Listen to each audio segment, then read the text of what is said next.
Let me do my famous TikTok intro. We are back, baby. We are back, baby. We are back. Okay, let me hold on. I'm actually very excited because my prediction was correct. I did the prediction here on Thursday. I said actually on Wednesday. On Wednesday, I said we're going to have to win Sunderland 2-0 because Sunderland ain't shit. I mean, they came from relegation and they're going to go back to relegation. Anyway, I have a couple of friends with me. I got three folks. One is new, two are frequent flyers. Let me bring them on. Casey. And let me bring the famous Tony and the famous Ade. Welcome back to my YouTube channel. I know everyone is kind of excited. I dragged Casey to come here today, Tony. I dragged him to come here today. I said, you gotta come tell Ruben what he needs to do, right? Because you say so much in the group chat. I feel like something needs to be said on my YouTube channel, right? Welcome, Casey. Yes, welcome, Casey, Thanks, Mr. Queen. Thanks, A, guys. Green Beans. Thank you. Thank you. Casey is the one Thank that you. brought up the whole green beans situation that I almost fell off my chair yesterday. I was like, where the fuck did you find green beans? I've never heard that in my life. I was cracking up. Good game, guys. Took me out. Good game. Good game. Good Anyway, game. Casey, it's your first time here. I think you should introduce yourself. You tell the people who you are and also where they can find you. I know you do other things outside of Man United or whatever, but yeah, let the people know who you are actually. Well, nice to thank you, Queen, for bringing me onto this platform. I've been a Manchester United fan since 1999. Manchester United vs Bayern Munich final, and I have not looked back since then. But Yeah. this win today, I will start a shot early. Very, very, very, very early this morning because we needed this win. We needed this win more than anything else. We And it was a needed a clean start. sheet. It was a clean sheet. Queen, that your prediction was on point. 2-0. It was on point. And you said Amorin has to listen, make some changes. That's Tweak. all the fans are A looking for. little Tweak tweak. something. Tweak Yeah. something. Tweak. Bring the young lad. Bring the goalkeeper in. Bring somebody from the academy. Something. Sit Bruno for 40 minutes. Something. I don't care what it is. Just change something. Bruno needs to take some several seats. Anyway, um, I'm actually very excited about the result that we got. Not because it was a clean sheet or anything, but at least I saw a lot of progress on the pitch.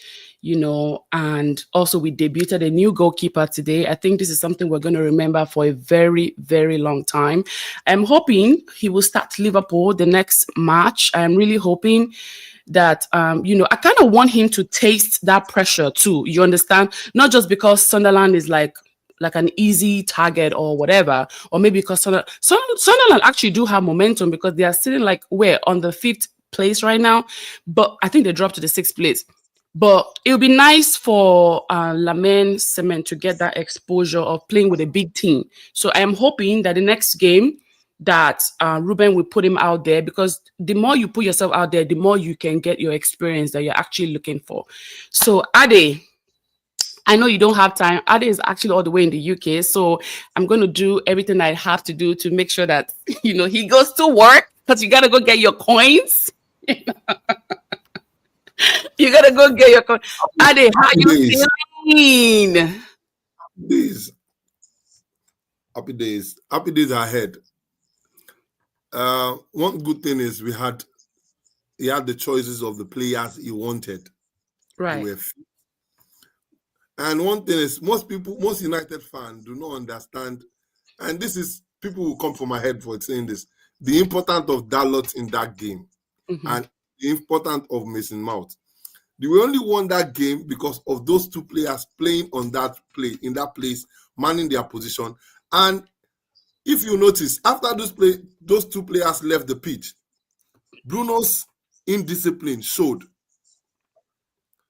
Bruno's indiscipline started showing because those two players are the only ones always covering for him. And every match, if those two players do not play, those indiscipline of Bruno, the fact that he doesn't stay in his position, he's running outside his position, he shows every time he does. Those two players doesn't play. Because by the time you see Dalot playing, Dalot plays to sub into Bruno's position. So you are seeing him, you don't see him do that run that this guy does, Dogu does. He does his run into the midfield to cover for the excesses of Bruno. The same thing with Mason Mount. Mason Mount was meant to be the one in front, but also all the time it covers to shadow the marking of Bruno. So for one thing we have known now, for me, like I said, this is the perfect formation for us. Dalot can play either on the right or in the left. When we are playing a very attacking team, Dalot should play on the right. When we are playing a very defensive team, he should play on the left. But one thing that has shown us that whether we like it or not, Menu cannot play that role of Casemiro. We always say he doesn't have the leg. We see the quality of Casemiro in today's game. It's not because you are playing Sunderland. This game, the only reason why we won this game is because the team was settled. The team was settled. Every player was fighting for each other. Although there were two things missing in this game. We were not as aggressive in the fact that when we lose the ball, we are aggressive, we are marking, we are chasing shadows. That was not there enough. And that's one thing that affected us that would not make us win the match about 5-0 or 7-0. Because when we lose the ball, we waited for them to come to the midfield before we start marking. Before this formation, when we started, we always mark them from when we lose the ball. But now, I think the coach has told them, just relax yourself and mark from the midfield. Maybe that's what the coach has told them. But one thing I've known that had worked is the fact that if we want to start winning games, Dalot and Mason Mount must be in the starting lineup. And also, if Cunha or Mbeumo can be benched, will give us attacking options when we need to make substitute. If you watch the substitution, he wasn't making defensive substitution today. He was making forward-thinking substitution. Correct. Bringing Cunha, bringing Menu to play in the midfield. Before he would bring, because if the options were, okay, just bring Maguire, come and cross, because those options were not there. Since the beginning of the season, this is the first time he had this caliber of players, all of them fit, and all of them on the same pitch. So whether we like it or not, we still need to support this coach. We still need transfer. We still need that 4 or 5 transfer that will make us good. But, this is just the beginning. And funny enough, with this momentum, we're still going to quench. We don't know what's going to happen the next match because international break. So, we will not quench in Jesus' name. Let me talk like Nigerian mothers. We will not quench in Jesus' name. Anyway, Tony, what's the temperature looking like? It's good so far, You predicted 4-1, I told you 4 is too much. Where's the 4 gonna come from? Well, I mean, with the way the game started, I was expecting 4. We scored 2 in like 20 minutes. Me too. It's true though, because I was like, are we still gonna get that 4-1? Because we lost so many chances and we created a whole lot of chances. So I feel like that first half, I swear to God, we could have gotten like 5-0 in that first half. I swear to God. Yeah. Because that second half, the momentum was dropped. It was like everything just died. I just don't understand. That first half was way better than the second half. They were not as aggressive in the first half. In the second half, Yeah. Like I think. But their coach was the one that made a very tactical formation. He didn't want to lose enough. Yeah. It changed to a 5-back defense. So there's nothing we could do. I want to ask everyone. Okay, Jonathan is here. I want to ask everyone. Do you guys think that player that was trying to get a penalty from us, that the referee had to go check the box? Sorry. Do you guys think that they need to start implementing a fine for faking a penalty? Because that one took so many of our time. It took about 3 minutes for them to actually give us a conclusion. It took 3 minutes to analyze if that was a penalty or not. and it was taking too much of our time. What do you guys think about that nonsense that happened today? Well, like I think if you think about it, if you're looking at it real time, the game is going so fast, right? So like Mhm. if you're a referee on the field, you see everything going so quickly, right? Mhm. You don't necessarily see how quick the impact was or what exactly was the impact. I'm pretty sure the ref just saw Sheshko's legs and then the player falling down on the floor. And immediately, like, as a referee, you're told, okay, if it's a head injury, it's in the box, someone's legs up high, that should be a penalty, like, automatically. But with VAR, making the decision or taking their time to look at it, slowing down the video, the recording, and maybe also like telling the ref on the field to go check it out. Mhm. Like, I don't think it should have taken as long as it did, but at the same time, I think it was good that he actually went to go check it out. That the on-field referee went to go check it out, and to see if it was actually like a foul or not. Yeah. But yeah, I think like we've had VAR since what, the 2019-2020 season, and I think all these things they should be it should have been more advanced by now in terms of like decisions should be quicker instead of like I feel like they take more time now compared to when they started VAR, when they implemented VAR. They take more time assessing things than before. Like, but I feel like it should be the opposite. Things should be going very quickly. I feel like they should implement a lot more like automatic um decision systems in Response. VAR. Yeah. Is that not Like, why the referee has don't they have like a little microphone? I think they run around with like a yeah, little. yeah, Is they that They not have have the a why mics this and is microphone everything. and they also exactly? So have this is they where have the a VAR should video. be communicating with the on-field referee, letting them know that hey, it's not a penalty. You don't even need to run to the box to check anything. You understand? That just kills the Yeah, game. That takes too much time. We shouldn't have it even having 5 minutes of extra time in that second half. but And then they give us the 3 minute. Well, it's okay. That's the That's same like thing that happened to the Bruno. anyway. Remember the Welcome, last Jonathan. I'm glad you made it. yeah, Were you speeding? I will neither confirm nor deny that. You don't want me to call the police?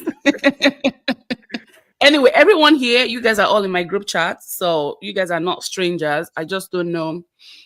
Maybe you can tell each other your names on that. This is the one that does not like Ruben. This is the one that is the fire Ruben, fire Ruben, fire Ruben, fire Ruben. He has to go. He has to go. He has to go. Is he gonna go today, Casey? No, Casey is so getting let the me new tell you guys contract. what I just wanted to add a little bit to what Adi said. I think it was Adi. You're right. Mason Mount has played better. Not just that he has played better than I thought he was going to play, but he's going to force Cunha to buckle up. You see, Mourinho was one coach that used players or buy players to make his players get better. Right. So sometimes you just don't go into the market to buy somebody. Like Some players competition? just get, yes, competition, straight up competition. Cunha knows right now he got his game tied up. He has to Yeah, up his game. Number two, there are three players in our team that should not make our roster on big games and against fast teams. Who? Three players, mark these players. Shaw should not make it against fast teams. He's best for slow teams. Mm. Maguire. Casemiro. Maguire should not make it against fast teams. He's good against slow teams. Casemiro, Queen, you got it. Play Casemiro against Burnley, Sunderland, Brentford. Do not play Casemiro against Man City. Do not play Casemiro against Liverpool. You would lose. What? Do you know why I said? Do you know why I We said that? played Do you know we why I played said it that? with Arsenal. We played it with Arsenal though. Yes, and look at the outcome. Do you know why I said that? Watch, go and no, seriously, go and look at. Because one thing I did is I analyzed our last 13 losses. Go and look at the players that have played in these 13 losses. Okay. And before today, I posted that poster of players he needs to play to win this game. Starting from the goalkeeper. Starting from the goalkeeper. I placed it in there. I forgot Ahmad for some reason. But the reason why I'm saying this is Casemiro is a good player, stable. Don't make too much mistake, but his legs are gone. Sure, the same thing, stable tactically, but when you play sure against a fast striker, it's not going to work. Today we had slow strikers. It worked perfectly. I don't know about next week. This selection was perfect for today. Can I say something briefly? Yeah. Okay. The mistake we make in putting Casemiro saying he doesn't have a leg, I have a very different opinion about that. Okay. If Casemiro plays with any disciplined player, no matter how fast the team is, because Casemiro is disciplined with his positioning. If he plays with any player, any of these, what do you call it? Meno is not a good marker. Meno is not also disciplined. If he plays with Ugarte in that 8th position, these two of them plays and they man their position. No matter how fast your team is, Bayern Munich, anybody, you can't beat those two. But the issue we've always had, one thing most fans do not understand, we've paired him with Bruno that is never disciplined, leaving him stranded only in the middle of the park. Then by you say he doesn't have leg. There's meant to be two anchors. Bruno is not always leaving his position, and the reason why Sunderland attackers are fast, but the reason why you say they are not fast today is because you have a very fast Dalot and a very fast Mount who is covering up for the excesses of Bruno. Most fans do not see that. Is there any match we've played in the last 5 matches or in the last 10 matches that you've seen this starting lineup that we had? Have you ever seen this starting lineup that we had? We've not had this starting lineup. This is the first time we're having this starting lineup that we had today. For some reason, Ruben did an interview on Tuesday. We actually discussed that in the match preview, and he said he was going to make changes. I did not know that. Because remember, Tony, I was asking you that if somebody's going to make changes, like, why are you going to say it publicly? Because you're making yourself vulnerable to people knowing that, okay, a change is coming. But then again, I think Bruno, I think, I don't think Ruben gives a shit whether you try to take advantage of him or not. He just wants a result. He wants to make sure that, oh my God, I just remember I feel like if anything, he's probably the one that wants results more than anything else in the club, right? Let me this is a little sidebar. I will let Jonathan come up. The press conference they did today when somebody was like, Ruben, are you not worried about your job? And yada yada yada yada yada. Ruben said, no, you should be worried about your job, because me, I'm fine even if I lose my job. You, if you lose your job, you're not gonna... Did you guys hear that? He said that, yes. He said you should be worried about your job, because if I lose my job, I'm still gonna be fine. Yeah, because he knows he's going to be getting those compensation checks from United. I was like, Right? Ruben is the one that fit. Ruben legit is the one that fit this press conference, this British media. He went head on today. You should go watch the pre-conference before the game. But yeah, back to Jonathan. Jonathan, your Cameroonian brother, he tried. He really, really tried. Honestly, I voted him my man of the match today. Unfortunately, I don't think he's going to be man of the match. I think Shesko will probably be the man of the match today. Or Lamin Semen, the goalkeeper, for keeping a clean sheet. What do you think? I mean, today I thought it was Mbeumo's day to score, but I was really happy that he had a goal involvement and, getting Sesko off the can you hear me okay? Yes. Yeah. Oh, okay. All right. Getting the goal involvement with not Sesko, with Mount, sorry. I wouldn't make him man of the match today. I actually would give it to our goalkeeper. Like, it was a really solid debut. And, a day we're going to remember for a long time. Yeah. And like he wasn't like massively challenged today, but like it's like, okay, this goalkeeper can do the basics. So this is a step in Oh the my right God! Did you see direction. the save he made with his legs? Oh Yes. my God! I was jumping here, like Left hand. yo, Left hand. yo. Mhm. So I I like was what I so see from excited for him him. because But before you I got was not here, sure I was about him at saying, all. you said what? I was not sure about him at all because I had never seen him play before today. But you know what I said before you came here? I said that even though I understand that it's Sunderland, right? But we probably need to put him out there, especially with like a big team. We have Liverpool next, right? I will suggest that you put him out there because that's the only way you can gain experience. You don't want to you don't want to gamble that. Ade. Ade doesn't want to gamble that. If you put him against Liverpool, you have, for me, if I'm a coach, I will not put him against Liverpool. Not now. I'll start him steadily. Because one thing you don't know about Man U fans, this is we fans now talking. Mhm. The moment he makes a blunder against Liverpool, his career is over. And the next minute, you see True. social media, oh, Lamine Yaman, bad player, crazy player, your family is fucked. We need to start them gradually. Look, I'll tell you this. I've been a United fan for so long. When we bought De Gea, I'll tell you this story. When we bought David Gea, we still had Van der Sar in his prime. De Gea played a match and he had a blunder. The next day, they killed him. Ferguson bent him for 6 months because he wanted to protect him. This guy is still young.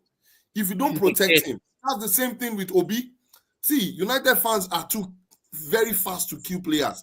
We're too emotional.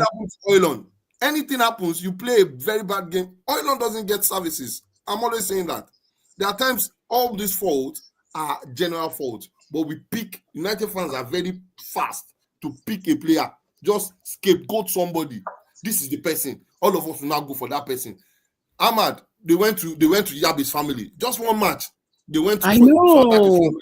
Let's even talk about even Harry Maguire. If we don't protect these young players, Ah. Uncle, we have no club. We have no club. So for me, if I'm a coach, I will sit him down. Bayinda will play because today he barely did. For me, he barely did nothing today. Just those 2 saves. Bayinda will have saved all those saves that he had today. Today's game was, I will not call it. Yeah, he performed well, but I will not say it's that outstanding. For me today, he doesn't have the passes Bayinda has. That's for me. He doesn't have that passes. But remember, this is going to be his first professional game. Queen, a lot of people talk about goalkeepers having passes. Passes don't score goals. Passes don't give you a clean sheet.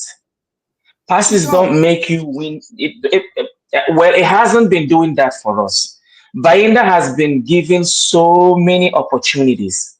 I'm not saying he's a bad goalkeeper, but I am saying is when you have a goalkeeper, I would call him Lamin do no harm. When you have a goalkeeper who comes in and has done no harm, no mistake, no reckless pass, no reckless back pass, that's all you need to do. That's all you need to start with. Yeah. Right? So we don't want a situation where you come in and you make 15 amazing passes, 15 amazing passes, but then you make 2 errors that kill the game. Remember, in this game, there was no error. Remember, in this game, he made the back passes when it was needed, but he shut out when he saw that. You have to be able to read your defense as a goalkeeper. You have to know who you have in your defense, and that guy did that today. Were we under pressure in this game? That's the amazing left hand save, amazing leg kick out. If we had considered that goal, remember what happened to Manchester United in previous games? When we conceded that first goal, we panicked from that goalkeeper mistake. No, I'm just saying the truth. Now, if I'm wrong, you tell me. I'm just saying the truth. When Onana, let me tell you the problem with this. When Onana, I want to see what you're going to say about him. I'm watching out for you. What about him? No, so let me tell you something, okay? No. Let me give you an example. Mbuemo, spectacular. If he plays bad one game, I'll tell you the game he played bad. I wouldn't come out here and say Mbuemo is playing bad. That part. Euro, legit. I will tell you Manchester United players and I'll tell you who needs to sit down on the bench. I would never criticize them for having a bad game. Okay? I would never come out and say players like Euro, Mbuemo, Cunha, Mason Mount,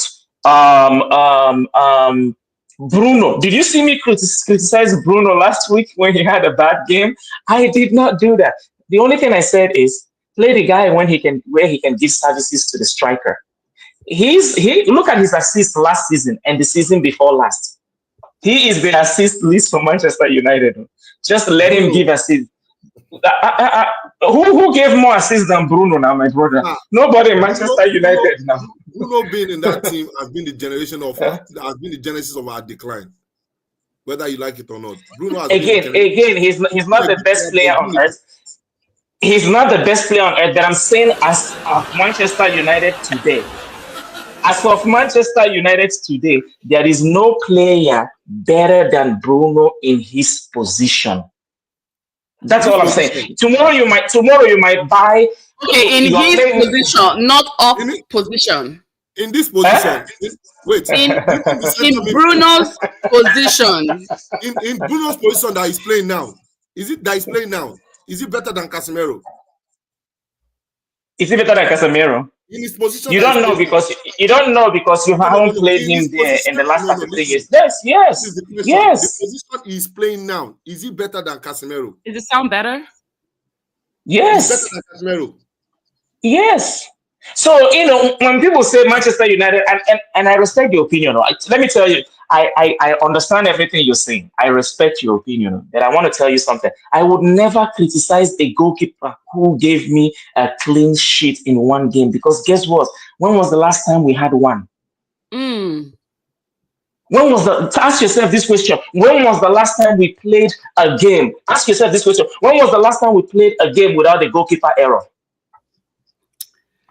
I saw the clean sheet coming today. Anyway, I saw the clean sheet coming today. I said today is the day. I just never knew that I was going to be the new goalkeeper. I just had a feeling that today we must. It's Sunderland. We cannot concede to Sunderland. I don't really give a crap. You understand? That's why I locked in for 2-0 because if we concede to a whole damn Sunderland, just like how we were struggling with Burnley, I was upset. I was terribly upset because that Burnley's game was 3-2. Like, how the fuck did we let Burnley even get 2 goals out of us? I don't get it. How? Cheap errors. We still struggled to even win the game. Crazy. The question was your best player that you talked about in the midfield. If those errors he didn't commit, would that keeper have committed those blunders? That's the question. The captain fantastic that you called.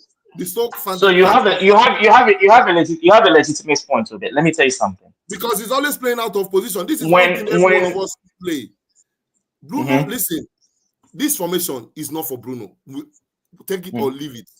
This formation is not for Bruno. So you made a good point earlier. You made a good point earlier. You said when Dalot and Mount went off the game, Bruno was running like a chicken head. Guess what?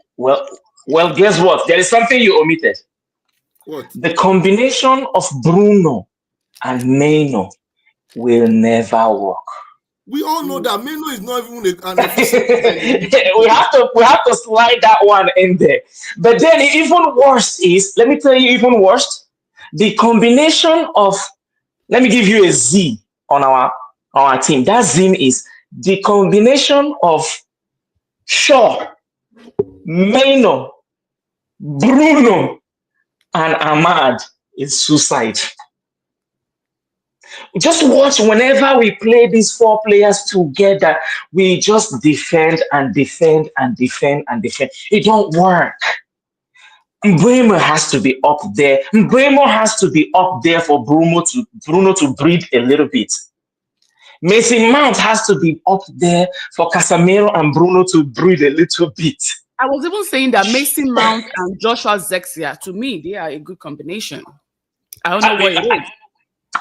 There are some people that they're not bad players. They're not bad players. but the chemistry don't work.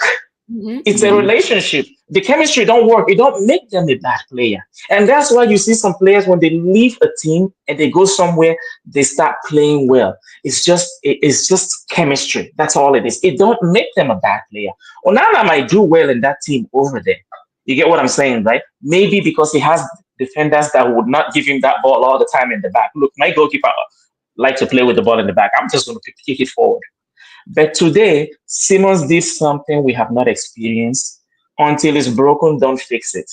That's just my principle. It's not broken. Clean sheet, no silly mistakes. Just easy, plain saves. Kick it with your leg when you need to, and punch the ball when you need to. Crosses that came in, he held them. There was no punch outs that gave a rebound ball that they scored from. You get what I'm saying, right? And to add to that, the boy was commanding his position at the back. That little kid was talking to grown-ups, professional men. Can you see the way his veins were popping? Like, this is what I've been talking about with Alta Bayinde. He does not talk. He doesn't. I think Onana still screams, despite the fact that he makes error. He still screams at Harry Maguire. He still screams at Dallas and Luke Shaw at the back there. But this little boy, I like that leadership mindset that he's coming up with. This is the things that I've been talking about. Like, everybody on that pitch, they need to act like a leader. You cannot just say Bruno is the only leader on the pitch. That's what the last interview the coach made. And one thing, this is not the last one, the one before this, I think it was on Friday, when he said we need leaders in the team. And What happened? for once, I've seen him identify the fact that the problems that have been lacking, whether we like it or not, Bruno is the captain, but he's not a leader. Bruno is not a good leader, whether we like it or not. He doesn't have that exemplary factor. Uncle, the reason why we have been losing, one of the two reasons we've been losing, one, giving Bruno the handband, that's one of the problems we had. If Casemiro has been given the handband, he's the most experienced, the most qualified. At the moment, for me, the best player on the pitch every time Man U is playing, whether we like in the last 30 matches, you always give it to Bruno because he's giving assists. The game doesn't have stability except Casemiro is there. Take it or leave it. Go and check, verify anywhere, any day, anytime. But can you tell your boy? Can you tell your boy to stop picking up yellow cards? I don't like that for him. Yeah, that's one of the reasons why Ruben took him up the pitch. You know that? I'll say this thing. I'll say this thing to you. This thing happened since when he came to Man U. In Real Madrid, he never had a red card. He never had a red card. His first red card in his career happened in Man U. Maybe 2 of them or 3 of them. He does have yellow cards. There is one thing with that at Madrid, though. He was on a better team. Yeah, and people were covering up for him. What I'm saying is, here we have the captain that is meant to pair up with him, running helter-skelter. In Madrid, he has 2 pairs, he and Cruz. So there's one pair, there are 2 pairs. Cruz doesn't run helter-skelter. Cruz is positionally disciplined. And you have our captain. He's meant to be by his side. He's there in the front. If not for the fact that, look at today, if you watch today's match, Dalot, every time Dalot gets the ball, at times, you see, there was a time Mount was calling Dalot, come forward, but Dalot did not go because he knew Bruno had gone forward. He came to cover for Bruno. Excesses. Yeah, honestly. And Bruno's never going to get, barring injury, Bruno's never going to get benched. He sells too many jerseys. Yeah, like that's really what it is. But let's be honest though. Let's be honest though. Bruno has never played in that position. So now we're expecting we are expecting Bruno to be a CM. That was where he started playing. Go and watch him when he played in Sporting. He was playing at the 4 position. Bruno, when he was in Sporting, that was where his role was. All right. So let's again. You might hate the pundits. You might hate Manchester United fans. You might hate the pundits. You might hate Manchester United fans. But they were right today. And they were right in saying make changes. They were right in saying change the goalkeeper. They were right in saying play people in the places you want them to play. Bruno, that is not his natural position. That's a lie, sir. He played in the first 60 minutes. Where did he play? He played in that central position. But people That's not. Don't say that's a lie. That's his opinion. No, what I'm saying is, sorry, sir. What I'm saying is, Bruno, for the first 60 minutes of that game, I know you're not a Bruno fan. I know you're not a Bruno fan. And let me tell you something. If you give me 200 million today, I know what I will do with 200 million. If Saudi comes today and give me 200 million, I'll sell Bruno. I'll tell you 2 players I'm going to buy. Okay? I'll sell Bruno. I understand what you're saying. I'll sell Bruno. I'll tell you 2 players I'm going to buy for 200 million. If you give me 150, I'll sell it. I won't even buy that thing Liverpool bought that is on the bench. Okay, there are solid players that you will buy with. That thing happens to people. It's not all the time. It's not all the time you come to a team that you. And I think somebody mentioned something in the group chat. I think I don't remember how it was said, but it's like having a bad day, having a bad game. Well, I don't know what that. I think it was you, Casey, that said something like that. What were you saying? What did that mean? So sometimes for some players, right? They come in, they've been consistent. The most consistent player this season is Brian Mbomo. Mm.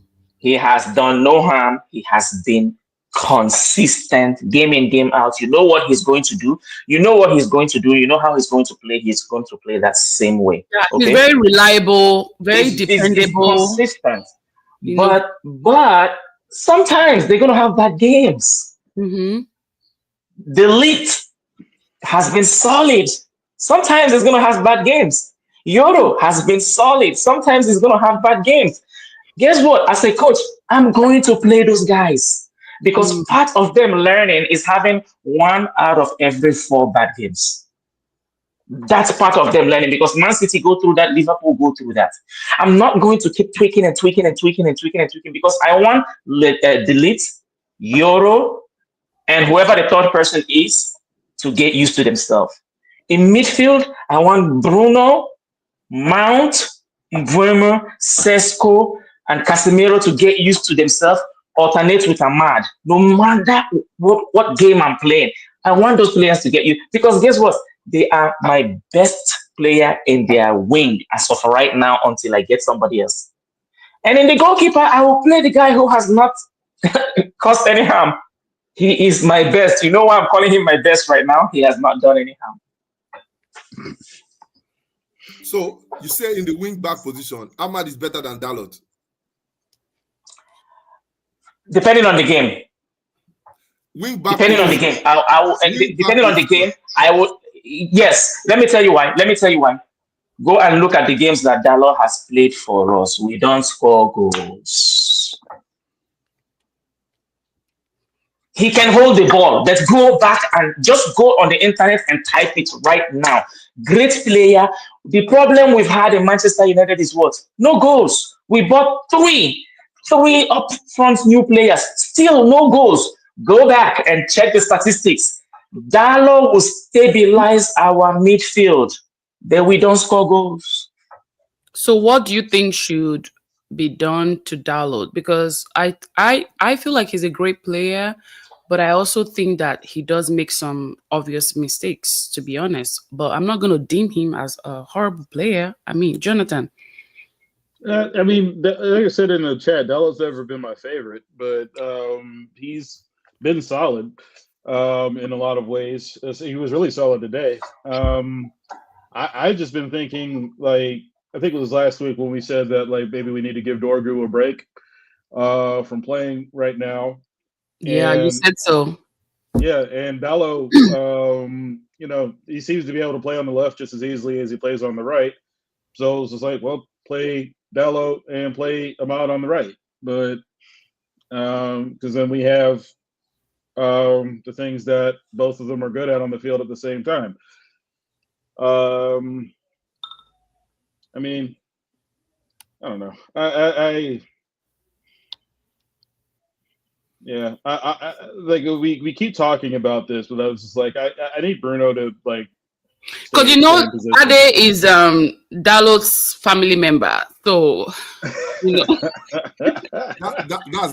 the thing people make mistake with.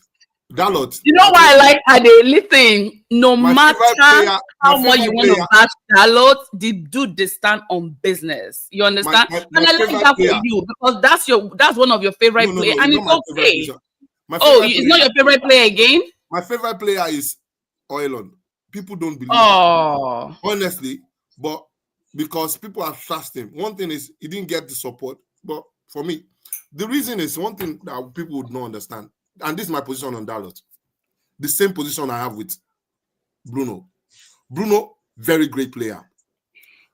One thing you, as a coach, as a player, you should always pick is consistency. This player in a season will give me 90-80% effectiveness, whether he starts or he plays. That's one of the most important things. Selection, contribution to the team. Dalot will always give you, in a season, he will play 90% of your game. 90. And that's one thing that is effective. and he stays fit too. And He stays very fit. that's number 2 Mhm. I position. have to give that to him. So the other Who problem is stays fit? Dalot. Dalot. The other third position is This one. injury he picked up is something he has This is the first one in a his very 6 long years, time. He his 6 says, years in Man U. listen, So it's not the other easy, thing- especially when we had that towards the end crisis. of last season, he got injured. Remember, towards the end of last season, No, he it's got still the same injured. injury. It's still the same injury. It's nothing. Yeah, I don't think he fully recovered because he went to go play Euro after. That was during Nations Cup. Europa, and that's one of the things I said when we played the final. One of those things that made me knew we were not going to win at the end of the day. And this also one point that we don't know. Dalot has one unique thing that United fans do not look at. Very disciplined, and this is the reason why I like him. I'll give you this. If you look at our captains, the likes of people that play in our midfield role before, and this is me being a United fan, we always use 2 10s, 2 4s, 2 8s. In the like of when you look at Roy King and the like of Scholes, those 2 pairs were disciplined. People will say 4-3-3, 4-3-3. We've been using 2 pairs in the midfield for so long. 100 years ago, we've been using Nicky Butt and Roy King, 2 pairs in the midfield. If you're a United fan, you will know this. Don't come and give us lie about 4-3-3. 4-3-3 was never a game. We play 4-4-2. 2 pairs in the midfield. One thing that this guy, Dallas, gives us, one, he gives us effective crossing and throwing when he gets the ball. But most of the time, we are always on the defensive end. In the last 5 years, we've always been on defensive end. That's why his productivity has not come out. There's nobody that can throw as better as Dalot. Out of all our wingers, out of all our wingback, Dalot is the one that has better crossing. Casey, I see you itching. Whatever it is, a lot of itching. Well, Adi, I'll give it to you. You're right. Manchester United have always played 4-4-2. You're right. The only reason why sometimes I suggest 4-3-3 is because of the players we have right now and because of the coach we have right now. So the coach cannot play 4-4-2 right now because who's the 2 he's going to play up front? The only way he can play 2 up front is if he plays Bruno and Sesko. That is the only possible rotation that he can play 4-4-2. In the middle, he plays Mbuemo and Mason Mount on the left. That is the only way he can get a 4-4-2 out of that team right now. If he plays 4-3-3, he can get it in so many possible ways. So many possible combinations, so many possible changes. But let's leave that aside. Let's come back to Dalot. Top 5 teams in Premier League. Dalot would not come into that team. As of right now, Dalot would not play in Liverpool. Dalot would not play in Arsenal. Dalot would not play in Man City. If I am wrong, tell me the team that Dalot will play in. Dalot would not play in Crystal Palace. And Dalot would not near Chelsea. Now, I would also agree with you that Chelsea, who would he bench in Chelsea? But I would also agree with you. But I would also give you this. Though, Adi. In the team that we have right now, I will give you this. Dalot should play. Dalo should play on the left. I agree with you with the team that we have right now. I'll give the young boy a rest, like our Cameroonian brothers say, and play Dalo there. I agree 100%. He will stabilize that side of the wing. But if we have money right now, if we have money right now, there are two wings that we need to satisfy in Manchester United. Two. You're right, Central midfield is a must. Before we talk about anything, before we buy any player, we have to satisfy that central defensive midfield. Let me even be more specific. Defensive midfield. Ogate can do it.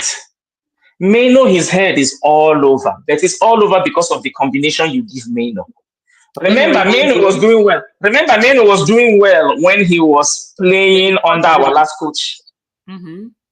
When he was playing under our last two coaches, remember, Meno was doing very, very well. But it was a different combination. That's not the combination the coach wants right now. So I understand he has to fit in somewhere. But that defensive, Dalo is not all that. So, you know, there is a saying that in the land of blind people, the man with the one eye is the king. So with the defensive midfield that you just mentioned now, do you think that there's a possibility that Casemiro's contract will be extended? So you know, when you don't have rice at home, Daddy looks very, very good.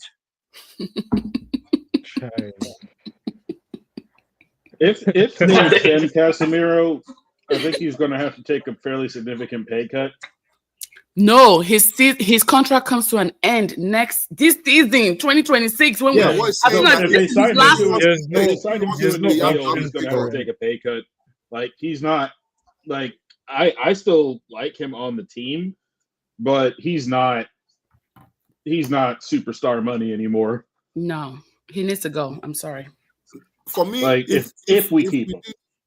If indeed season's finished, if Bruno is going 100%, I'll keep Casemiro.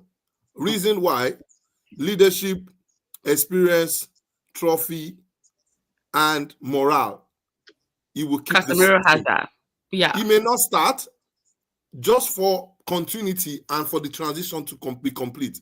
Because that role, Bruno is not the leader in that role. He is the leader. Bruno is just the team captain, but the leader in the midfield is Casemiro. So if indeed those two players go at the same time, there's chaos. It's a problem. Yes. There's chaos. The same thing they did for Maguire. The same thing they did for Maguire. And this the last point. Remember, we had this problem also when Fergie left. There was a transition. Fergie left. Before Fergie left, Scholes retired. We had to call Scholes back from retirement. You're right. To come and play that midfield role. When we had, what was this guy's name? This guy that went to Everton. What's his name? This stupid guy. It's not Ashley? No. Oh, the Afro. Cleverly. Maresca. Cleverly. It was Cleverly. No, it was Cleverly. It was Cleverly. Okay. Scholes left. Cleverly played 10 matches, and our midfield was in shambles because there was no leader. There was no leader. So I'm not saying Casemiro should be starting, but just him on the bench, seeing him on the bench, seeing him as a role model in that role that we need would help us a lot. Because we have the likes of Cunha and Mbeumo that can uplift those young boys coming up from the midfield front. And Mount, that's no problem. But in that defensive midfield role and holding role, we need the like of Casemiro. And for me, I will not buy so much. I will not buy any expensive player in that two roles. I still have my what do you call it? Koilia. I still have my what's his name? Kobe. Kone. I'll just buy two, maybe 40, 30 million players, not too established. Because if you buy those established players, the money will kill them. Man, you have always been killing. It's price tag that kills Man U players that come. Price tag. Don't put that price tag on them. They are finished. Their career is But most the buys we did right now are that put the price tag on them. Right?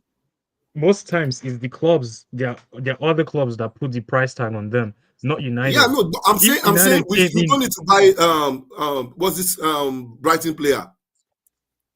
Baleba. Baleba. Baliba, Maliba. We don't need to buy all those kind of player. Come on, go to Venda Bremen. Go and give me Won't one. we have a brand new player coming in next year? The little boy. Yeah, he's 17. Orozco, Christian Orozco. 17. He's He young. can't play until he's 18, or he Mm-hmm. can't come to United until he's 18, something like that. Yeah. Yeah, he has to be 18 years old, I think. Yeah, we have a lot Well, of young well, guys well, to coming for add, the future, but we need some well, like to add what he said, money is not the biggest problem with Manchester United. We paid a lot of money for three players, and those Mm-hmm. three players have been good. The biggest problem with Manchester United is buying the wrong players with a lot of money. A lot of money. And also, not just giving them a lot of money upfront to those clubs, but paying them a lot weekly. There is one thing Manchester United board have. There's one thing Manchester United board have done. They've not bought any player above the age of 29. Even for goalkeeper, they refused, which I applaud them for. They have also not tried to buy those players that they are paying 350, 400,000 euros per week. That would kill you over time. So what have they done? Even though they paid more upfront, but they brought in those young players like Euro that will give you 12, 14 years. They have brought in those players like the Elite. They have brought in those players like Ahmad. They have brought in those players like Mbuemo that will give you 7 to 10 years. When you pay 60 million for a player and that player gives you only 2 good years, for example, Casemiro, and you pay that person on top of that, and you pay that person on top of that 400 per week, you're killing your budget. You're whipping through your budget every day. It's better for you to go and buy a young 22-year-old for 55, 60 million and pay him 120,000 per week. And they've corrected that. So now But they're going to go out there and buy a Kingsley, young midfielder. you have to blame. See, there's a particular section of this organization called the decision makers. You Okay, the top. have to blame these people because let me tell you something. Everything that they've been doing, watch the pattern. Has it has happened to be out of desperation. It was out of the Europa.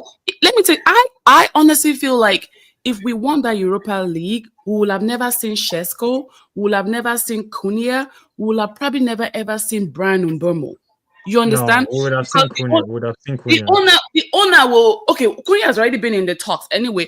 The owner will feel like this thing. These people already won 3 trophies back to back to back. Use them. They can do the job. There's no point buying new players because I keep saying it that everything that look at starting from Onana out of desperation, and then we got Hoyland out of desperation because Martial cannot stay fit. You understand? So they brought him to assist in case the main striker is out, and then before you know it, Hoyland became the main striker.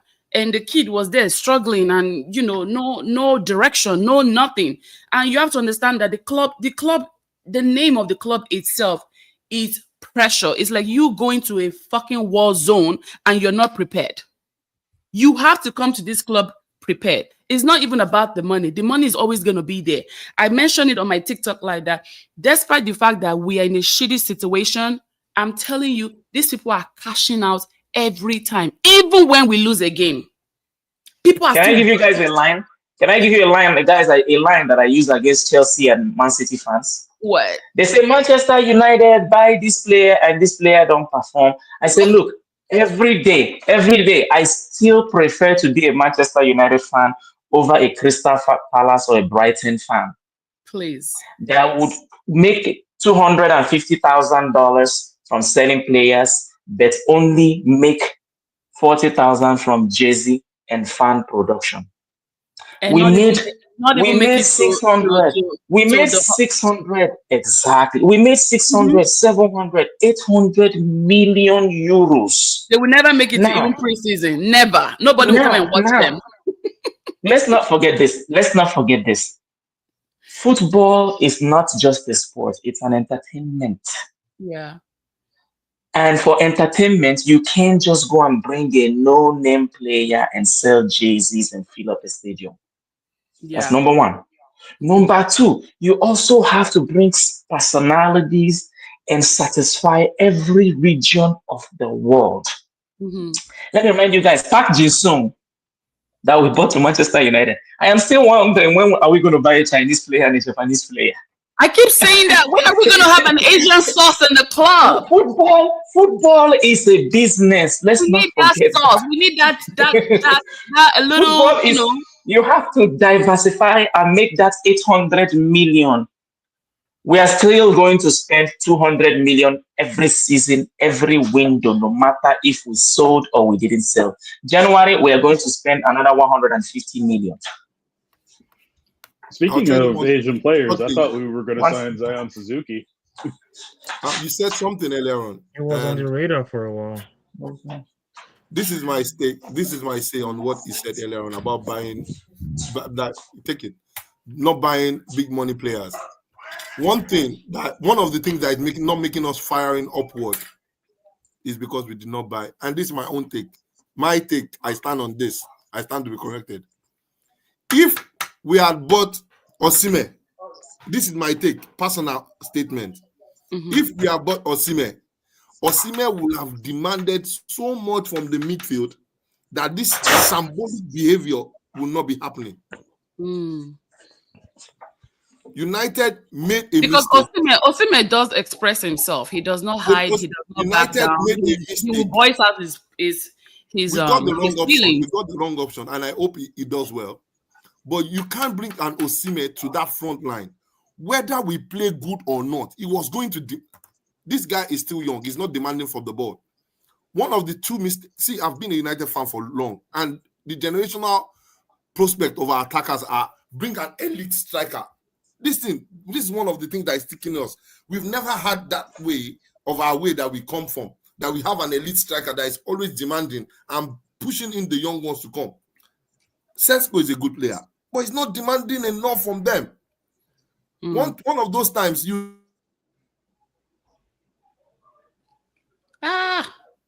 see Osimhen. That's one thing we need. The only reason why United succeeded under our captain Roy Keane, right? Roy Keane was the best captain in EPL, is because what he demanded from the players. The reason why Vieira succeeded was what this guy demanded from the players. Brian Robson, the reason why they succeeded was what they demanded from the players. We don't have anybody demanding. Pass me the ball. You see, Sesko is a fine player, but for me, if we had bought Osimhen, we'll be flying high by now. Because all those errors, you will have called them out and they will have changed. But does Osimhen wants to come to United? He wanted to, but the management was just keen about money and the age. And this thing is also the British press. Look at Gary Lineker came out and apologized because all of them were the ones selling the wrong story. They now realize what he showed Liverpool. They now realize they are now begging. Say, we are sorry. This is the English press, what they do to African players. A lot of teams wanted Osimhen. They were not willing to pay his weekly salary. It wasn't that. It was the British press that gave a narrative that it wasn't all that. That was what they started. It was that they were the one that cooked up the story. Osimhen is not. Do you know what Osimhen makes weekly? It's not about the money. United can pay that money. He's not collecting up to half of what. Do you know that Osimhen makes more money than both of our all three of our strikers added together? Casemiro gets double of what Osimhen is getting. Casemiro gets double. And we are trying to eliminate, and that's what Manchester United is trying to eliminate. What Manchester United is trying to eliminate is this high budget weekly salary. Go and look at our buys right now. We are not paying 300,000 per week. We are not paying 400. No, we can't do that. We are not going to do that. We're not paying you all that money to get a red card. No. You're costing the team. How much Oilon is collecting times 7 of what Osimhen is collecting. Yes, and let me tell you why. You brought. That's a very good point you brought.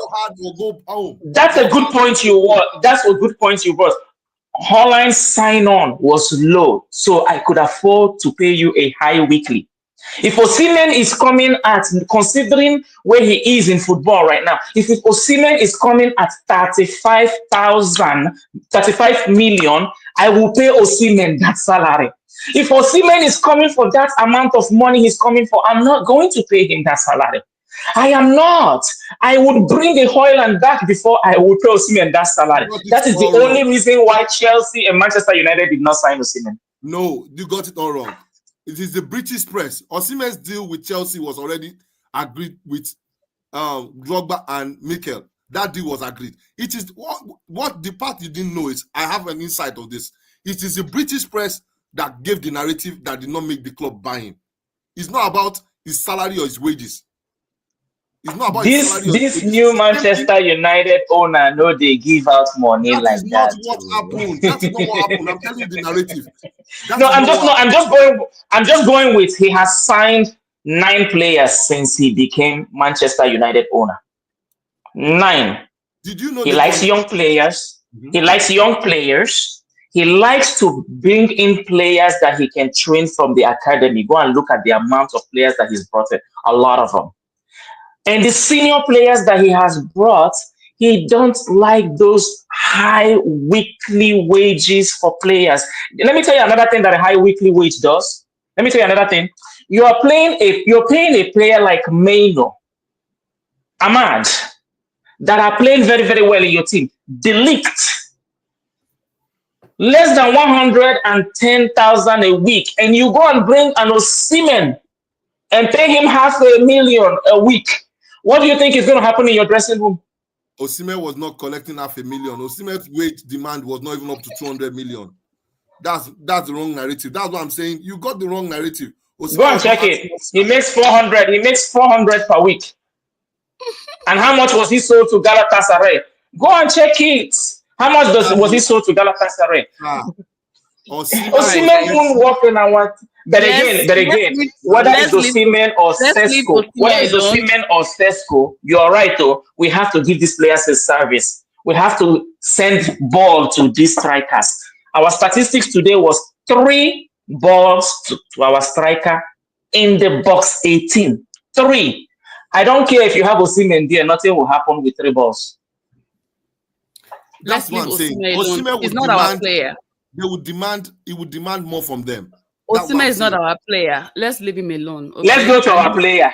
He will never be our player. I apologize on the forum. I accepted one wrong. I said when I looked at the amount of money they are paying strikers, I want Hoyland back. This is the guy. This was the guy that called Hoyland. Who jumped? Hoy jumped.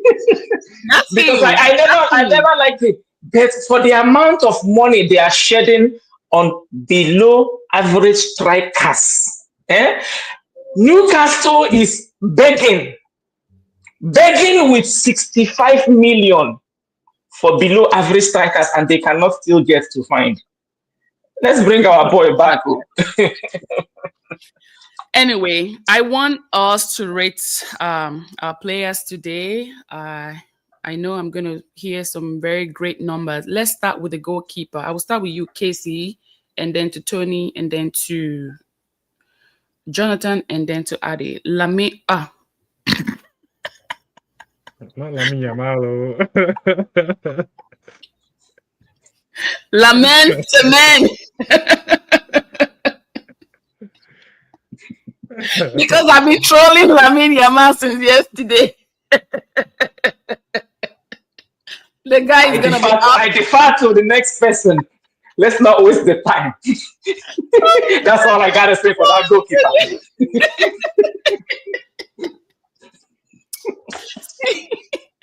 Okay, let's start with the goalkeeper. Today is the very first day on the job, and he clocked in and he clocked out. Lamine Semen, what are you going to rate him? 10. Yeah. Tony? Yeah, I'll give him a 10. He played well, made some good saves, was very aggressive with the balls in the air. I think this is the first time we're seeing the goalkeeper actually catch the ball in the air instead of punch it out for like a rebound or something. Made some good saves. Like I said in the chat, if it was Onana, the ball would have gone through his legs. So yeah, definitely a 10. A 10 for sure.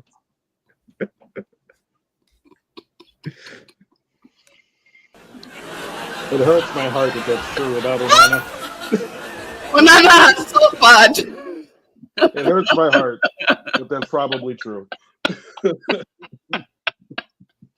All right, Jonathan, what will you rate the new goalkeeper? Our new baby. He's our baby, yo. He's our baby. I'm being hard on him. I'm giving him a 9.5. Oh, He played very well today. He wasn't really challenged all that much, though. I need to see him under real pressure. right. And I agree. I did. Against like an Arsenal. Sorry to say, I'll give him a 7.5. Reason why? Just because there was no pressure. He had only 3 saves. Those 3 saves, any other could come up. I'm very sorry to say, there was for me. I've seen goalkeepers come to United. It wasn't anything spectacular today. It wasn't. Sorry to say, I didn't see anything spectacular about him today. He wasn't under any sort of pressure. There was only 2 shots, and those shots were fear. The shot he parried, the shot was almost going to corner. So for me, today 7.5. Maybe later he gets higher mark. Anyway, I'm going to give him a 10 out of 10 because I knew he was going to keep a clean sheet today. And I also think that at this time of his career, keeping a clean sheet, I think this would develop, he's going to develop some mental, momentum to, he'll probably want to keep a clean sheet his next game. So I really like that he's starting the game pretty clean but not under pressure. But I want to see him under pressure. I really want to see him under pressure.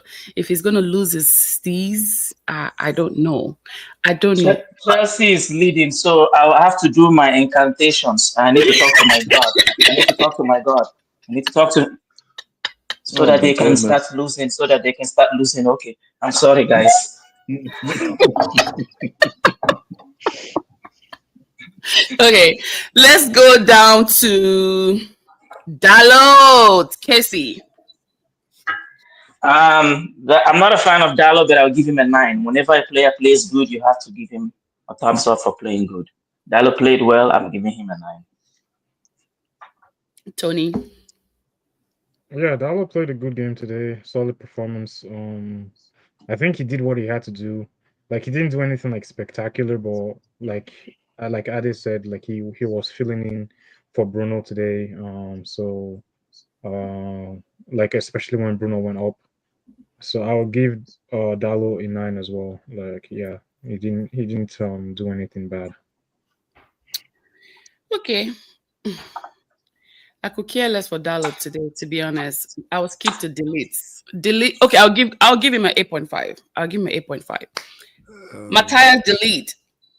What about Jonathan and Ade? You didn't ask them. Oh wait, did I skip them? Oh, my bad. Yeah, I was like, know. oh man, our opinions don't matter anymore. I know why he skipped. I know why she skipped that day. Oh no. This man. No, I'm multitasking. My bad. Okay, Jonathan. Diogo Dalot. I gave him a 9. He was good today. He like Tony said, he didn't do anything spectacular. I don't need spectacular from him. I just need him to do what he's supposed to do. I'll give him a 7.5. Reason why? Still the same thing. He did what he had to do. Up front, I didn't feel him so much. As the only way I felt him was he had 2 crosses and 2 throw-ins. Up front, he did his marking, made 2 errors. So 7.5. Adi, I want you to be my daughter's football coach. When she plays this good, give her a 9 so that she can play better. You get what I'm saying? Sorry, 7. He made 2 errors. He made two errors that most people may have overlooked. I don't. But for me, he did well, but he made two errors that would have cost us a goal. So that's why. All right, let's go down to Mason Mount, who gave us the first goal. I honestly feel like if Mason can stay fit, we've been saying this for a very long time. If this boy can stay fit, I have nothing to worry about. I've never This is the system take for the him. guy since the beginning of preseason. I've never had anything negative to say about Mason Mount. Just like Casey said, like Lenny Euro, like Bruno. Like I've never. I keep finding it. Even last season when he was even injured, there's still nothing terrible or crazy. Not terrible. I've never for one day say that, okay, you know what? Oh, he doesn't know how to cross. Oh, he doesn't know how to pass. He doesn't know how to do this. He's too weak. His legs are this. I've never seen anything that I can critique when it comes to Mason Mount. The only thing I want Mason Mount to do is to stay fit, stay consistent, and I think we should be fine. Even if he's coming from the bench, even if he's starting the game, I will have nothing to worry about. So for Mason Mount giving us the first goal today, I give him 10 out of 10. That boy was balling. That boy was having the time of his life today. Every single game Mason Mount has been on the team this season, I have given that guy above a 9. And I was, I used to tell my Chelsea fans that they always sell us junk. But this one is not a junk. The only reason why I used to say that is because he was always injured. If that guy can stay fit, Cunha got problem. Competition. If that guy can stay fit, Cunha better be more multitasking. He better be looking at goalkeeping or defense. That's all I gotta say. I gotta give that guy a 10 because I didn't see anything wrong he did in that game. And the biggest part that people underrate Mason Mount about is his high press activity. High press. That guy that's the player. That's the player that Amorim needs for his system to work. It's a Mason Mount. So I'll give him a 10. Competition at every position. That's what you want to see. Yeah. Okay. Let's go to Tony. Mount, I'll give Mount a 9. Solid performance. Solid 9 out of 10 performance today.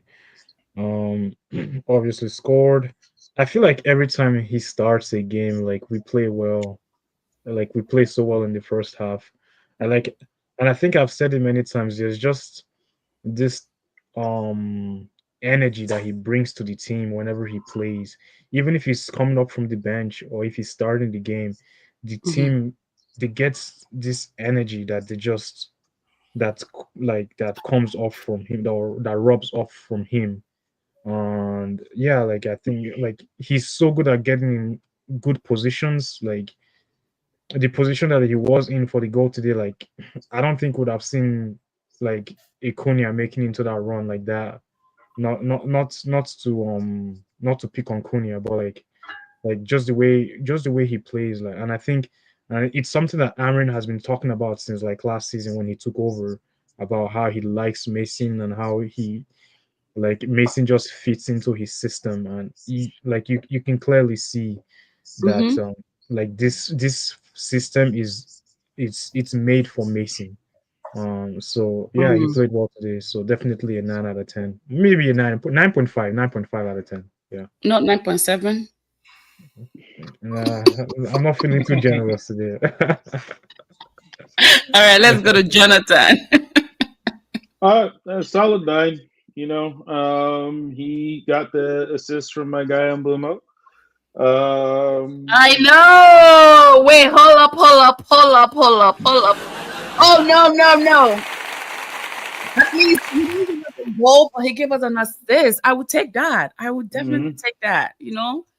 Maybe next game he'll give us something. Anyway, sorry to. No, it's all good. We can always stop for applause for Brian and Blumo.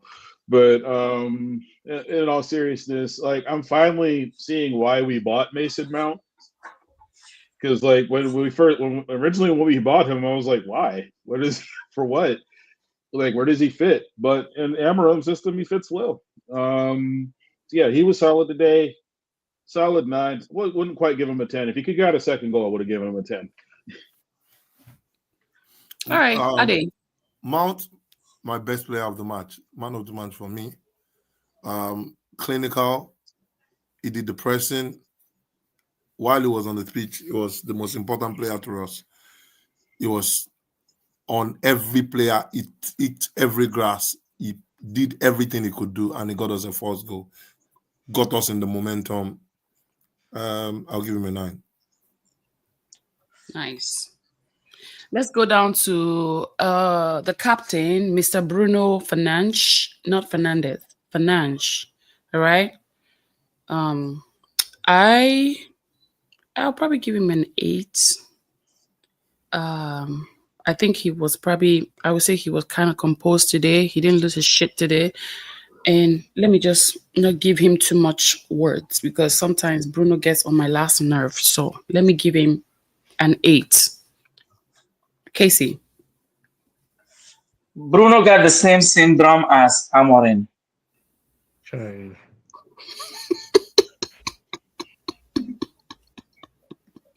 Ooh!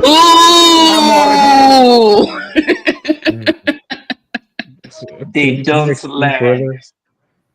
Both of them don't learn. You mean Amri learns? Amri learns.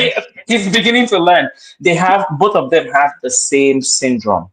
You see, Bruno can be a great captain, a great player if he would learn. Amorim can be in Manchester United for the next 20 years if he can learn.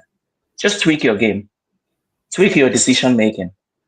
Don't try to do too much and don't try to stick to your guts, even when your gut. See, my gut has been working, but guess what? At my age right now, I'm having constipation and I take medication. When it ain't working, fix it. Bruno needs to just change it up. Switch it up. Don't let your emotion get on you, brother. Just play it simple. Play it simple. Get people up front to play with you. Don't overcarry. Same thing with Amorim. So I'll give him an 8.5 because we won. Yeah.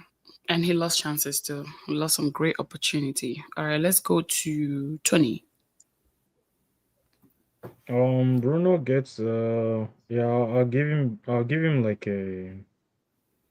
maybe like a 7.8, 7.9. Yeah. Like he didn't do like anything like spectacular today. Are you sure you're not gonna move that decimal point to 0.78?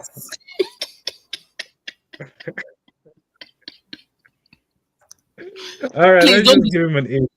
Don't disrespect my captain today. Do not. It's not allowed here. All right. Bruno gets an 8. Bruno gets an 8. Like he didn't do anything spectacular. Like Casey Please, stated. I hope you're not one of those people that go to a restaurant and just tip 0.80 and round up the figure. I'm not gonna disclose what I tip at the restaurant. No, I do that at Starbucks. Like I just round it up to the closest decimal points. Because you're giving me my coffee anyway. Anyway, let's go back to Tony. Yeah. Yeah, like I think he just played a game. Like he captained well.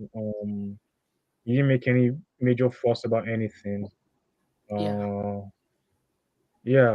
Like I think if you look at it, he even played well defensively a bit in terms of like, running back, to cover spaces and tackle a man and stuff like that. So yeah, I think 8 is deserved for Bruno, in my opinion. Okay, let's go to Jonathan. I gave him an 8.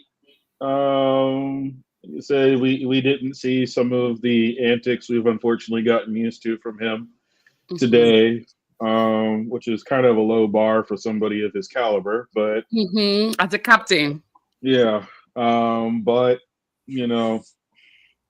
He seemed like he was like even like once or twice attempted to get Sesko the ball, but yeah, an 8. Okay. Ade, rate I'm your not an eater. captain. I'm not an eater. Straight to the point. 6.5. Ooh, all right. Let's go to Lenny Euro. What am I gonna give Euro? Euro. I don't know why I've loved that guy from the very first day he came into United. I don't know if it's because I've seen him physically. I don't know. No, I it's still because he snubbed. It's because he snubbed Real Madrid for United. That's why. That too. no. I think Euro, without being injured, is amazing. He's consistent. He's has he not given us like 2 goals already this season from the back? Or was it? Oh wait, my bad. That was in this competition in the Carabao Cup. I think it was an own goal, whatever it is, but it was courtesy of Euro. But yeah, Euro. There's nothing to critique about this guy. I'm just gonna give him an 8. I think there's room to improve. And to me personally, I want to see more of Euro. If I have to be correct, I want to see more of Lenny Euro. So let's go to, I think Casey accidentally dropped. Let's go to Tony. Yeah, Euro. Like I think I've been begging for him to start a game for a while. So I'll give him like an 8.5. Like I think he played well. Defensively, like they weren't really like under pressure that much today. But like I think, but when it came to when the opposition came forward, he was usually like stepping in and trying to intercept passes and put in a few good tackles here and there. So yeah, good performance. 8.5. I think is solid. Yeah. And let's go to Casey. I'll give him an 8.5. Guy has been solid, just like every young player. When you come into a team, you start up, kind of shaky, and then you build up. Then you have to play these young players, and Yeah. you have to believe. You have to believe in the core of players that you decided to buy. Mhm. Believe in them, unless they are making errors like Onana. You have to give them that 25, 30, 40 games before you start going, this guy might not be that good, right? So now when you give somebody 30 players and they're like, then you're like, okay, go back to the bench for 6 months. The Euro is solid. I'll give him an 8.5. Jonathan. I am going to give him a 9 actually, because specifically because of the defensive play he made in the box where the key went down and still did not give up on the play and was able to get the ball clear. That I was like, yes, I need to see more of that. Like he just wouldn't give up on the play and made a great defensive move. So that got him a 9 from me, and he was pretty solid the rest of the game. I see.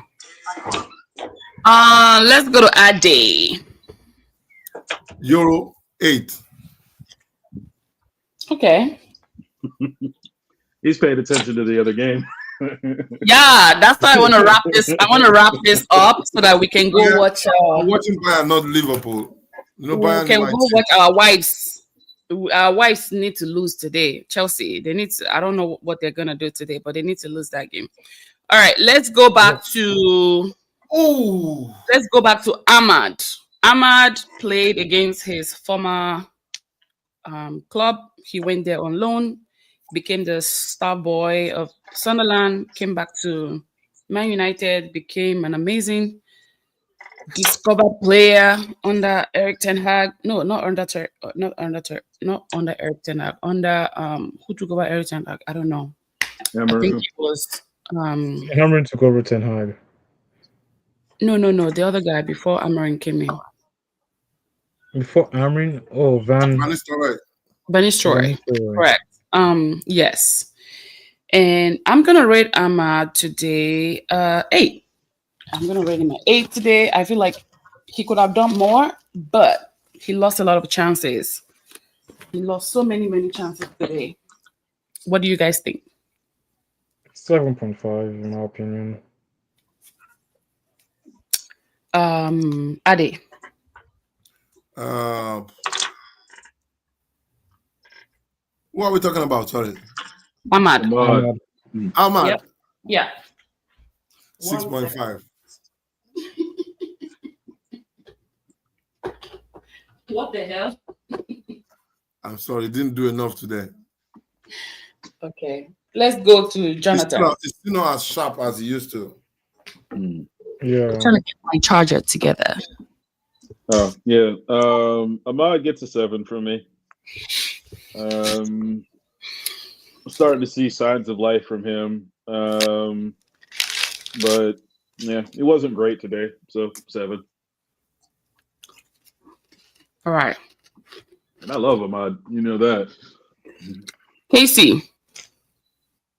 I'll give him a 7.5. I also have to give him a credit for playing above average um, in your not so preferred position. So I'll give him a 7.5 for that, for just going in there, just doing the work. Okay. That's What fair. about Casemiro, the guy that never stops receiving or wanting or craving for a yellow card? I will give him an 8. Very instrumental today. I'll give him that credit. But he needs to slow down in this yellow card thing because that's the reason why Ruben took him out today. He could have played the whole 90 minutes today, but I guess we didn't want to take that risk. So we had to get him off.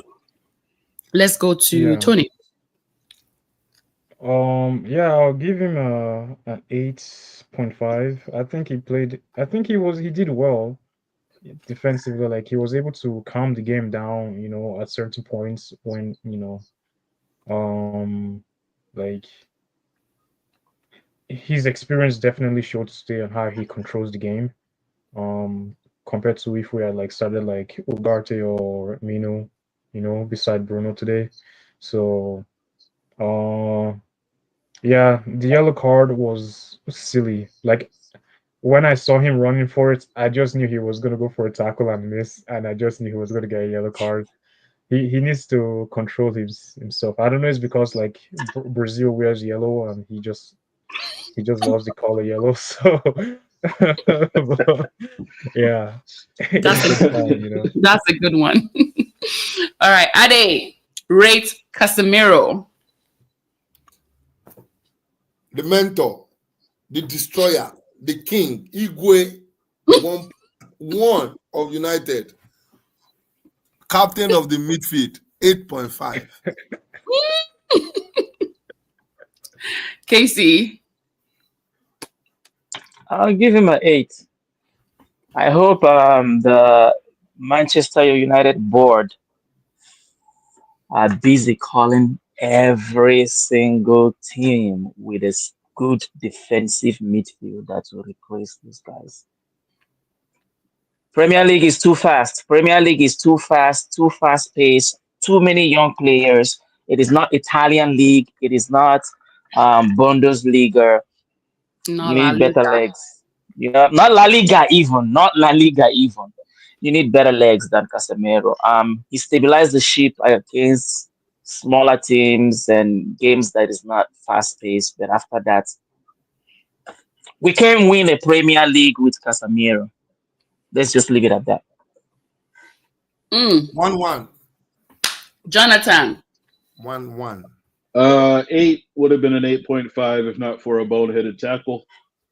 But he played well. I like the idea of Casemiro as captain. I think he is more captain-like. So, but I don't see that actually happening. Because it makes too much sense. All right. Hold that thought. I'm doing my incantations again. No. Sorry, I'm a traditional man, guys. It's working. It's working. It's working. It is working. It is It's working. working. It is. I'm going to start this. You know what? I'm going to end this with Jonathan. Brian Mbermo. I'm going to give him 10 out of 10. You can't tell me otherwise. Tony, take over. And Boimo, sorry, but I think he gave me like an 8 out of 10 performance today. You give an assist, Um, though. he did give an assist, so I'll give him 0.5, 8.5 for the assist, for his performance. Like I feel like he could have done more today. He could have attacked the defense more. I don't know if he's like holding himself back because I feel like he can do more. Like he could have done more today for sure, Mm. 100%. Um, like I need those players like to really run through the defense and run towards them, you know, make them scared a bit instead of like I feel like they're giving them too much. He gave them too much space sometimes to like put in a tackle against him and like from what I saw, him playing last season in Brentford, like the way he was just attacking defenders and stuff, like going through defenders. I think he can You want him to replicate be that more in United. aggressive. Yeah, exactly. I need him to be more aggressive in goal. So, but he put in a good performance today. Assisted the first goal. So like yeah, definitely an 8.5 in my opinion. Yeah. Not bad, not bad. Fair enough, fair enough, fair enough. Ade, 8. not 8, 8. 8.2, not 8.3. The reason why he made 2 errors, the game will have been an 8, like about 8, 3-0. There was a good goal he could have scored. He messed it up. There were 2 passes we'll have given. So the game would have ended with about 4 goals with its impact. Mm. So that's why I'm giving it 8. All right, let's go to Casey. Brian Mbermo. We probably will be nowhere right now without Mbuemo in this game. Mm-mm-mm. We won't have the assists. We won't have the assists. We won't have the goal. We won't have a lot of things besides Brian and Mbuemo and that goalkeeper. In the You front. know, when somebody is so good, somebody is so used to being spectacular, when he just come to work and he has a flu and he has a dark glass in his eyes, everybody's like, "Oh my God, you're so cranky today," because he's so used to being so spectacular. But that Yeah. person is still putting in work. Did you see that guy's drives today? Did you see if his shorts were 2 centimeters away from a goal? Mm-hmm. His shorts were too. Even when he made that miss, he's going like, "Oh my God!" And there are players that we are giving 8.5 that have not had that kind of miss this season. Mm. So I give that brother a 9, man. He's putting on work every single game. No You sleep. know, no sleep. No sleep. Yeah. Jonathan, that's your brother. Yes, sir. Let's rate Brian Mbermo. So today he gets a 9 from me. The assist, the work rate, love it. He'll get a 10 from me when he scores the Reliability, goal again. dependability. Hmm. He's there. He's Every clocking in, he's single game, he clocking leaves out. it all on the pitch. That's Every the key. single That's the game. key. Every single game, good Yep. or bad. Green beans or while we're at the forest, every single game, he's Wait, putting in work. are you making fried rice today? Because I might come to the house. I think I'll come to the house tomorrow. It's tomorrow, not today. It's Yes, there's tomorrow, fried right? rice, girl. Yeah, there's Okay. fried rice. All right. Would you add green beans to the fried rice? They better do. What the hell? Don't hurt me.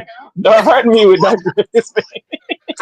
I am going to an Independence Day party tonight, so I think they'll have some there. So, No, yesterday was his son's birthday, and they're doing Oh, the happy party belated to your tomorrow. son. And today's my Thanks, dad's man. Thanks. birthday. Oh, happy Happy birthday to birthday him to too. Happy birthday. Happy birthday. Queen. I'm gonna Thank tell you. him he brought good luck, even though he doesn't like United. What? Mm-hmm. Well, I mean, I guess he's still your dad, so it's like I'm my brother. My brother is a City fan, and I'm like, I guess I have to like you since we're related. But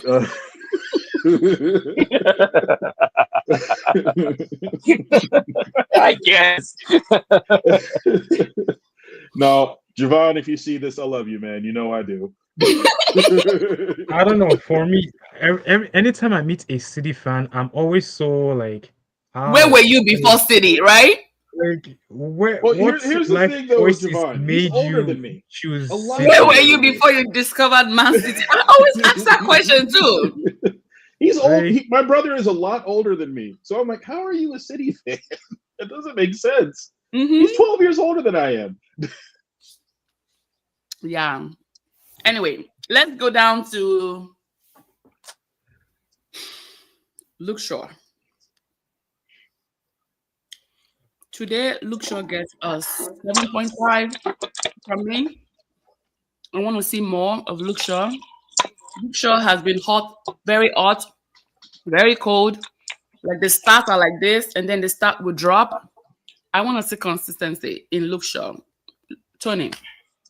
Look Shaw today 7.5 I think is decent. Like It was he okay. didn't do anything spectacular. Yeah, like I don't think there's even anything that I really have to say much about Luke Shaw today. Put in a good work rates today, so yeah, 7.5. Okay. Ade. Your guy, Luke Shaw. 7. 7. 7. 7. It's the way he said that 7 that is making me 6.5. Sorry, 6.5. not today, right? Okay, not today. Casey, Luke Shaw. I don't like giving defenders anything less than 7.5 when they did not concede a goal. Okay. I'll give Luke Shaw 7.5. Just 7 just because, bro, you're not fast. Stop being above the midfield line when they are counter attacking. But Luke Shaw was good when we played Arsenal, though. He was fiery. He was Yes. very, very fiery. Yes, and in that Arsenal game that day, look at what happened in the second half. Yeah. You see, this is one thing about football, right? You don't want a player that gives you highs and low. It's like a relationship. Queen comes today and say, Casey, the butterfly tomorrow. He's like, get out of my house. That's Luke Shaw. We need stability in relationship every day. Baby, give me that stability. Don't break my heart, but don't give me butterflies. Are you in or are you out? Which one are you doing? Just stabilize my life. Let me live to 75 years old. Onana will come to one game and look sure they'll give you a 13/10. The next game they'll give you a 0. My heart is too fragile for that. I'm an African man. So I give him a 7. All right, Jonathan. 7. Like, wasn't terrible. Didn't do. Nothing. I will say, yeah, he needs to stop going past midfield because he just doesn't have the speed anymore. And I mean, the injuries happened. That kind of robs you of your speed, but it is what it is, man. You gotta adapt your game. The last but not the least, Benjamin Sesko. I'm happy for this guy. I like the fact that he has scored back-to-back now. I honestly think that, will I say I like the pace? I know he's not banging that much goals, but I I like gentle pace. You understand? I don't want you running up and then you crash. I think Benjamin Sesko is slowly picking up to speed of what he's expected to come and do in Manchester United. I would rather take a gentle pace than somebody running 100 meters and then you crash or you can't run anymore. I would take a marathon. Let's go slow and steady. We win the race. Slow and steady. We win the race. So far, I think Benjamin Sesko. I think his next game he'll probably be more confident than he is today. So the last but not the least, Benjamin Sesko, and I think we'll be done. And okay, you know what? Let me do this. Benjamin Sesko and Ruben Amorim. I'm gonna rate Benjamin Sesko 10 out of 10. Yes, he gave us the second goal. And then I'm going to give Ruben Amorim also a 10 out of 10 because he listened. Tony, Ade is gonna be out in 5 minutes, so let's kind of like wrap this up in like 5 minutes. No problem. Benjamin Sheshko, I'll give him a. I'll give him a 9. I think right position, right time to score that goal.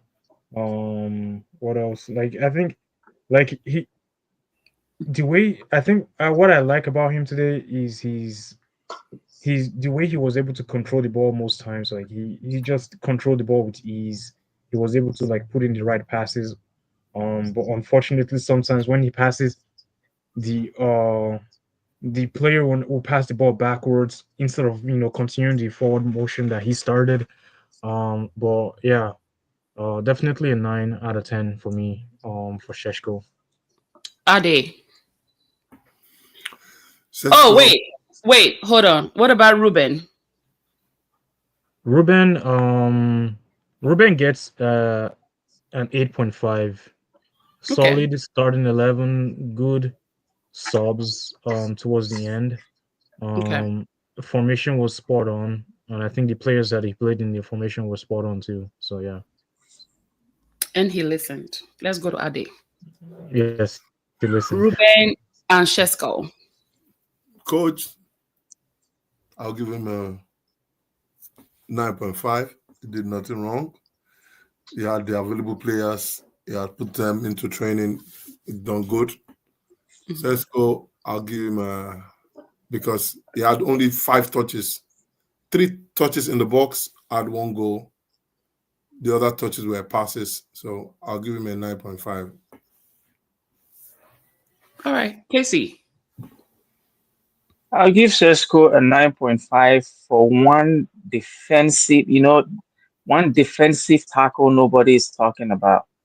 Lost the ball, chased the player down, chased the player all the way to left back, and boom, that tackle was amazing. I like strikers chasing the ball like that because you don't know what's going to happen with that ball if it went to the right person. You see, there are little things in games that Ruben Amorim preaches about. Little details that make you lose a game. The goalkeeper makes a bad mistake. A defender does not chase the ball. A striker does not defend. So I'll give him a 9.5. The guy put in his work for the small sample. 3 touches inside the box, 1 conversion. I'll give him that. Remember, again, he has 2 goals right now, right? He's not doing that bad. He's not doing that bad now. I mean, come on, you gotta go look at other strikers in the Premier League. It's not like they got 6 already. So Are we you can talking be about bashing. 150 million? you know. But then Amorim also, I gotta give Amorim a 8. And because he listened, he made good substitutions. He did not again just stick to being Amorim. I hope he continues to listen like that. I hope he continues to tweak things around. Even play your 3-4-3, but switch to 4-3-3, switch to 4-4-2 if it's not working. That's all I'm saying. Let me add to that, right? I also think that the tweaking leaves the opponent a little vulnerable because they cannot find a way to penetrate you. You understand? Exactly. So a little tweaking is always good, and that's one of the reasons why I like Pep Guardiola. He does tweak his games. Let's go to Jonathan. For both Ruben and for Benjamin Sesko, it gives them both a 9.5, specifically for Sesko for the goal and for that tackle that I'm glad Casey talked about because I was going to talk about that too if no one else did. But we don't need to rehash that. So, and Ruben, yeah, he made smart decisions today, and he did it without abandoning his principles, which is like really all we can ask for.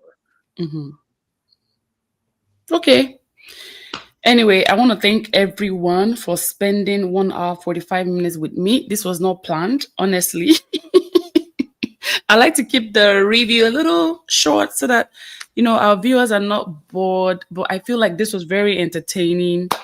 I want to thank everyone for coming to join me, and those of you in the comment section, let's know your thoughts. I think we should do a preview for Liverpool. Maybe I would say I'll get everyone's availability in the group chat. I like this dynamic because everyone gets to give their own opinion, whether you like it or not. An opinion is an opinion. And at the end of the day, we just want the betterment of this club. I feel like we've cried enough. And I also feel like we saw some changes that we've been demanding for a long period of time. I'm hoping that there'll be consistency with the manager. And let's continue to keep our fingers crossed that this is probably going to be the beginning of a good time with our players. I know we have the players. I know we have the manager that can do the job. But also, I think they need our support, whether good or bad. They definitely need the fans to stand behind them, which we have been doing. So thank you again for joining me. We would catch up again later. If you're open to the predictions that I always do on Wednesdays, there'll be no prediction this week. There'll be no preview this coming week because everyone is going to their home to go play. So I will get everyone's availability in the group chat. So thank you guys for joining me. And bye-bye. Bye Canada, bye UK, bye Los Angeles, and bye where's Jonathan? Bye Pittsburgh, bye Orange County. Have a good one, everyone. You too.